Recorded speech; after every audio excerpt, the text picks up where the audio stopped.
falando com você que está aí assistindo. Se você é mulher, precisa de um espacinho para chamar de seu, um lugar para se sentir compreendida, ou aprender a lidar melhor com os diversos conflitos aí do universo feminino, esse aqui é o seu canal. Eu sou Geissi Spack, sou psicóloga clínica, trabalho há muito tempo com mulheres e a minha missão é ajudar você a se tornar a sua melhor versão. Chega mais!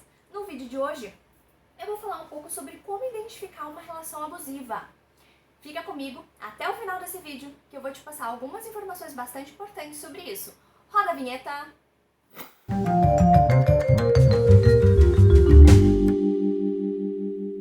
Então vamos lá! No vídeo de hoje eu vou passar algumas dicas de como identificar se você vive uma relação abusiva. Isso porque pode parecer simples, pode parecer fácil, mas não é assim tão simples. Principalmente porque a gente tende a imaginar que uma relação abusiva é quando existe uma violência física. E não é assim. Uma relação abusiva é quando existe um excesso de poder na relação.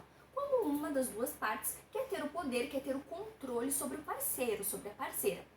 Hoje, durante o vídeo todo, vocês vão notar que eu sempre falo a partir da vítima como sendo a mulher. Isso é porque é o que acontece com mais frequência, tá? Nós temos aí dados que mostram que a mulher é a maior vítima de violência, tanto física quanto psicológica. Vou falar hoje alguns detalhes de como identificar, então, uma relação abusiva. Porque isso não é tão simples assim, é muito velado da forma como isso acontece. E aí, a partir desse vídeo, você vai conseguir identificar se a sua relação é saudável. Vamos lá! O que é uma relação saudável? Uma relação saudável é quando as duas pessoas dentro da relação têm a mesma voz ativa, tá? Tanto um quanto o outro pode manifestar suas opiniões, pode manifestar os seus sentimentos, sem ser julgados ou criticados por isso. Então, ambos são ouvidos. Isso é uma relação saudável. Existe equilíbrio, existe harmonia. Os dois estão em pé de igualdade. Ao contrário disso, uma relação abusiva é quando uma das pessoas tem um excesso de poder, né? Então a voz dele é muito mais ouvida, tem que ser muito mais acatada, e a outra pessoa acaba ficando sempre com a menor fatia do bolo, sabe?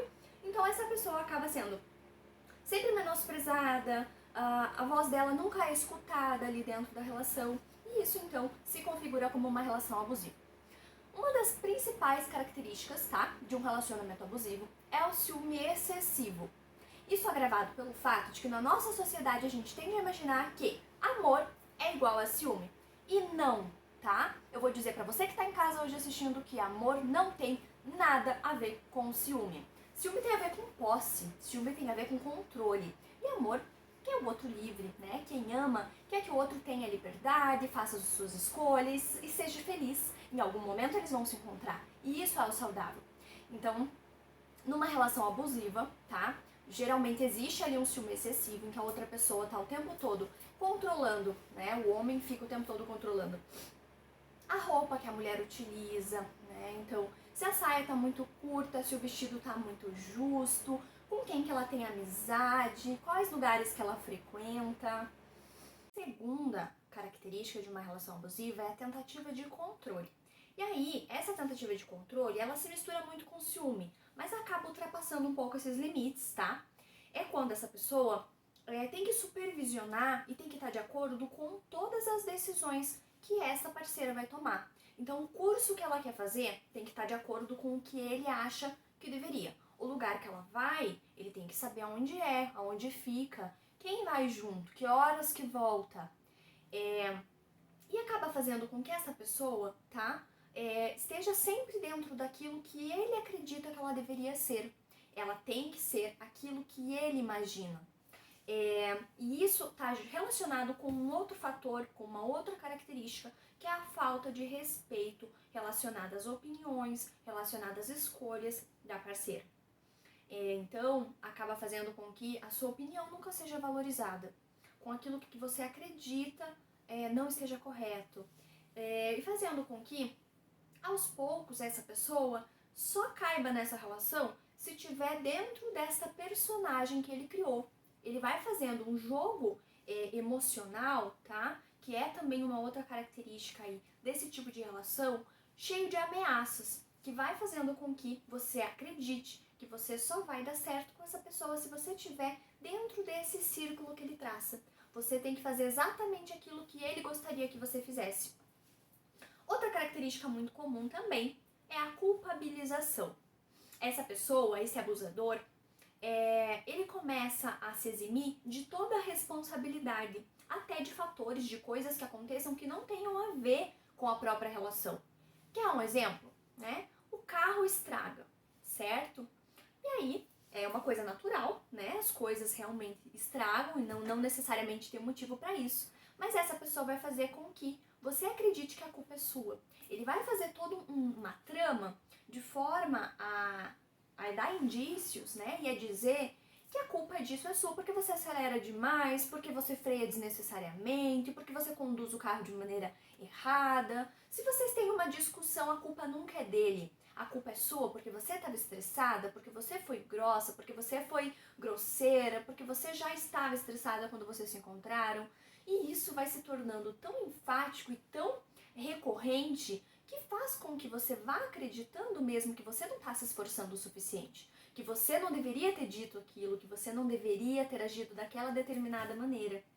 E aí, isso vai se agravando de uma forma que outra característica dessa relação são os jogos psicológicos, é a manipulação.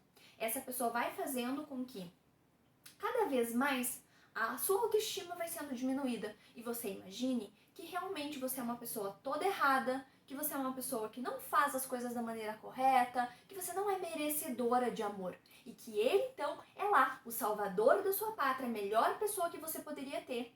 E você começa a acreditar nisso. Com o passar do tempo, ele vai fazendo com que você acredite que você não é o suficiente e que ele está fazendo um favor de estar com você, de estar nessa relação.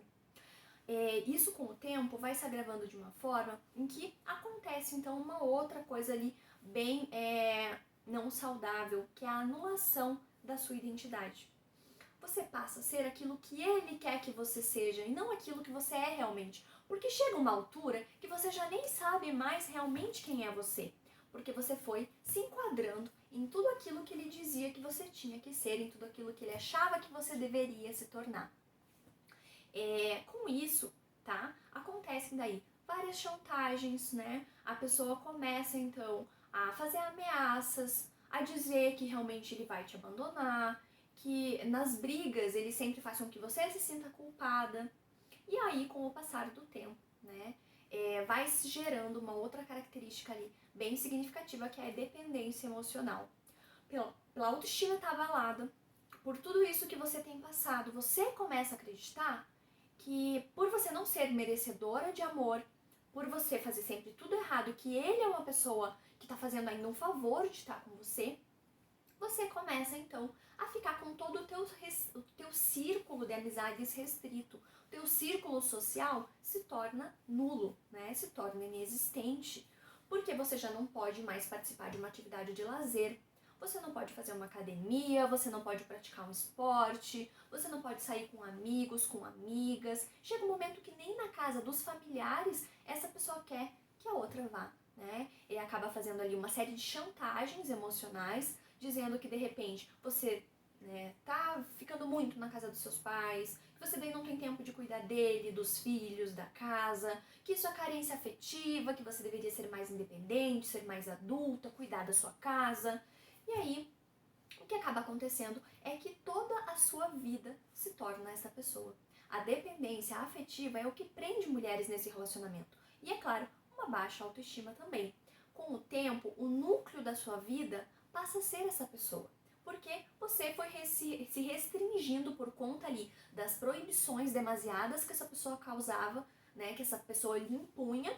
Você ia, com o passar do tempo, deixando, né, de fazer todas as coisas que você gostava para estar nessa relação, para fazer esse relacionamento dar certo. E infelizmente, esse relacionamento não tem como dar certo. Infelizmente. É comum que você vá fazendo que você vai deixando de fazer tantas coisas que chega uma hora que essa pessoa vai exigir sempre mais, né? Hoje você deixa de sair com a amiga A, amanhã ele vai querer que você deixe de sair com a amiga B, e com o passar do tempo, quando você se der conta, você já não existe mais, a sua identidade foi anulada. E isso não é saudável, né? Você começa a acreditar que você só consegue existir dentro dessa relação. Você não vê vida, você não vê possibilidade de existir fora dela. Isso não é saudável, né? Não tem como ser. Outra característica muito comum é o excesso de proteção. É aquela relação, é aquele relacionamento que no começo parece muito que essa pessoa quer te proteger, né? Então no início ali daquele relacionamento vai parecer até bastante bonito, essa pessoa vai se oferecer para te buscar nos lugares porque acha perigoso você voltar sozinha, vai se oferecer para pagar suas contas e pedir para você sair do emprego porque ele acha que você trabalha demais. No começo isso parece lindo, com o passar do tempo isso se torna tão forte, tão frequente, que faz com que você não possa ser, não possa existir se essa pessoa não estiver junto, se você não estiver dentro dessa relação. Bom, tem uma frase que eu gosto muito pra gente encerrar aqui esse vídeo, que é o seguinte: só é amor se couber você inteira. Se você tiver que se esticar demais ou se encolher muito pra caber na relação, pra fazer ela dar certo, isso não é amor, isso é no mínimo prisão. Isso não é saudável, você não merece isso, você merece ser feliz, você merece estar num relacionamento em que você é valorizada por ser quem você é, não precisa ter medo de se manifestar, num relacionamento em que você pode ser você e que seja amada justamente por isso. Então, se você está numa relação assim, se você se identificou, só o que eu deixo de hoje é para que você reflita se isso vale a pena. Se você não está se restringindo demais, se você não está ali de repente passando por sintomas de ansiedade, de depressão, fazendo com que você sofra, fazendo com que a todo momento você tenha que pensar, pisar em ovos para estar nesse relacionamento, não usar roupa tal, não sair com a pessoa tal, tudo para manter essa relação que é tão frágil e instável. Então eu digo uma coisa para você, pensa bem se isso vale a pena. Você merece ser feliz e encontrar alguém que te respeite, te ame e te deixe livre, porque, gente, uma coisa muito importante pra gente encerrar aqui, liberdade não é negociável, tá? A gente nasce livre, não se negocia liberdade. E se pra estar num relacionamento você precisa se privar, não vale a pena. Se você tá se sentindo ameaçada, se você se identificou aí em alguma dessas características no teu relacionamento, a dica que eu posso te dar é que você se cerque das pessoas que gostam de você, restabeleça novamente os seus vínculos. Eu sei que é muito difícil sair de uma relação, né? Você vai ao longo do tempo ali perdendo muito de quem você era antes e é muito difícil restabelecer. Mas se cerque de pessoas que te amam, busque apoio da sua família e se realmente você sente que corre perigo, denuncie. Não é só a violência física que cabe na Lei Maria da Penha, você pode denunciar sim um abuso psicológico, ele é tão grave quanto uma violência física e dói tanto mais ainda, justamente por não ser reconhecido. Eu espero que você fique bem, tá? Acompanhe aí os próximos vídeos, eu vou continuar falando sobre isso nos próximos e eu espero você lá. Tchau!